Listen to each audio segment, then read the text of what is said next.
দাদা দাদা বন্ধুরা আমাকে একটু সম্পূর্ণ হাসপাতালে ভিডিওটা নিয়ে খুব চলুন না। মজা কেন নেই জানা নেই একটা সুন্দরী মেয়েকে আমি হাসপাতালে হাসপাতালে নিয়ে নিয়ে যাবো কেন? করছে। বাড়িতে আমার বউ আছে, দুটো এবার বাচ্চা আছে, মাথা আমার ঘুরে বউ তো পড়ে গেল। কোনোদিন কোনো পুরুষের দিকে চোখ তুলে এদিকে তাকায় না। দিকে যাচ্ছে। আরে মেয়েটা গেল কোথায়? ডাক্তারবাবু দেখুন তো হঠাৎ মাথা ঘুরে পড়ে গেল কেন? Don't touch। আপনি বাবা হতে চলেছেন। বাবা আরে হতে কি বলছেন? ওই বাচ্চার বাবা আমি না, ওই মেয়েটাকে আমি চিনি না।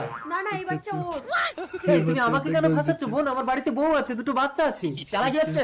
এই ডাক্তার এর বউকে কেন তো? Okay sir. দু বাচ্চার বাবা হয়ে তুমি অন্য মেয়েকে নিয়ে লীলা করছো? বিশ্বাস করো বউ, এই মেয়েটাকে আমি চিনি না, ও আমাকে ফাঁসাচ্ছে। ঠিক আছে মেডিকেল চেকআপ করলে সব ধরা পড়ে যাবে। বউ হ্যাঁ ডাক্তার স্বামী বলুন। এটাকে ভিতরে নিয়ে গিয়ে মেডিকেল চেকআপ করবো। এই চলে এসো।